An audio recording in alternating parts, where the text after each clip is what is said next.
Speaking of which, the Obamacare developments and changes are every bit as significant as the early ones that everybody went crazy over, as well you should. This is a bizarre and troubling chapter in our country's history and may cause fatal damage, the Obamacare debacle.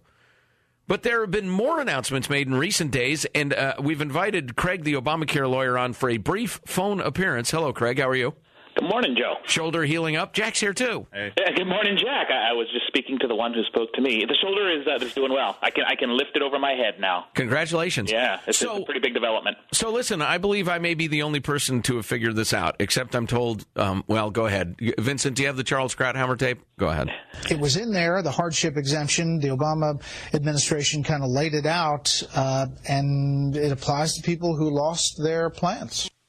Well, Sebelius is implying that it was in the plan all the time, in the bill. Yes, it was. But it was very narrowly defined. It meant if you lost your house, you lost your job. If you're living in the back of, a VW, then you're a hardship case and you're exempt on the individual mandate. It's now been redefined so that all you have to do is to claim that going into the exchange would create a hardship. I mean, it's ironic. It makes Obamacare itself is the hardship, which is slightly ironic, but I think she is beyond the reach of irony, so she didn't quite see it. All right, now that's fine. That's plenty of that. So, Craig, it occurs to me in listening to that you said that months ago. July 25th, on or about, on your show. Yeah, that's correct. So, As usual, we're 6 to 10 months, thanks to you, ahead of everybody.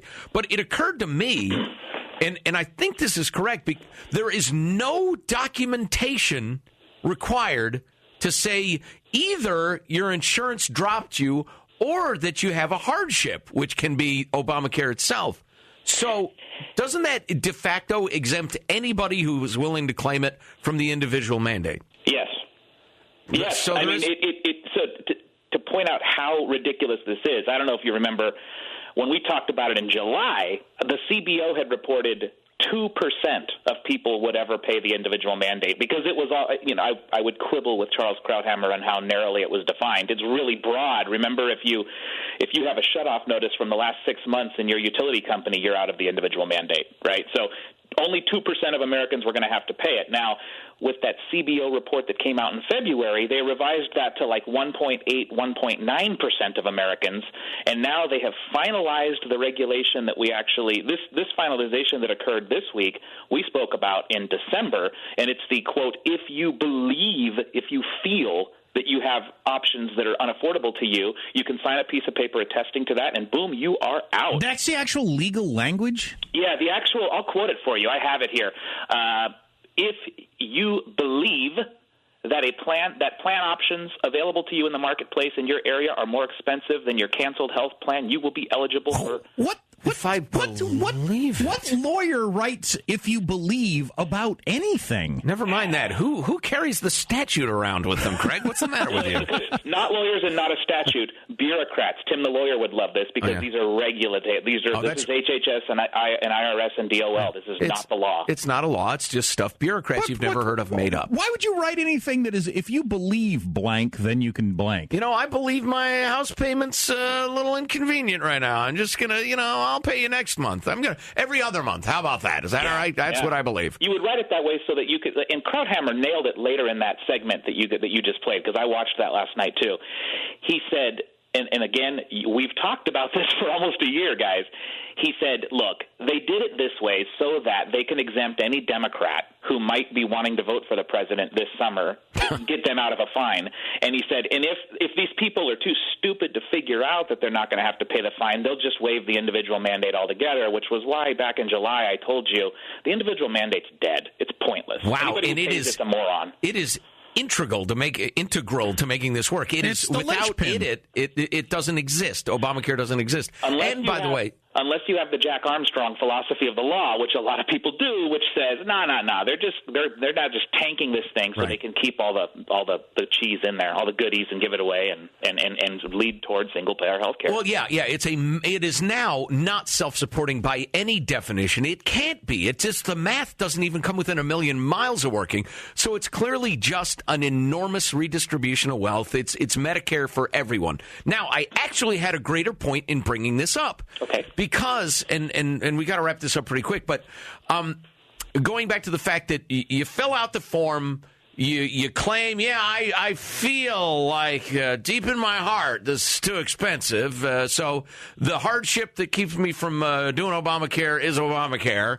And the skill set required to thrive in America is becoming less and less American and more Soviet. And any Russian emigre, the honest ones, will tell you there are so many Russians involved in fraud and crime and abuse in this country because that's the skill set that was required to thrive under the Soviet Union. So jobbing the government is now really job number one. It's replaced working hard, being smart, and getting an education. Couldn't agree more, Joe. They outlawed mini-meds with this kind of plan, and mini-med was a style of limited health care plan that you offered to, like, fast food workers. But what they did was they left a loophole in the law that allowed you to basically redefine a mini-med, tweak it a little bit, call it a skinny plan. So now I'm working with huge employers that are spending tens and thousands of dollars and hours trying to redefine these stupid little health care plans they had to tweak them a little bit to make them compliant with this law. So, again, tons of dead loss waste. It employs nobody other than me at this point, which I'd rather not have this kind of work. Thank you very much. But It's ridiculous. Employers, employees, everybody is learning how to game the system, work around ridiculous regulations, read through the details and find things that say, if you believe that you may not qualify. Right. All right, Craig, thanks a million. Thanks, guys. Appreciate it. And this is what I was raving about yesterday. Now you've got companies devoting their time, their energy, and their money not to productivity, not to expanding, not to hiring people, but to begging the government or trying to game the system. It's called rent-seeking, and it's why you don't want an enormous government. I think that's what socialism is. Everything gets all tied up in one big government knot. Yeah. And you just can't function anymore. The United States government has become an enormous, what do you call it? Insolvent insurance company with an army. We're not going to talk about it now, but I wonder if Hillary Clinton is going to, how's she going to run on Obamacare? Is she going to run about changing it or repealing it? Got to.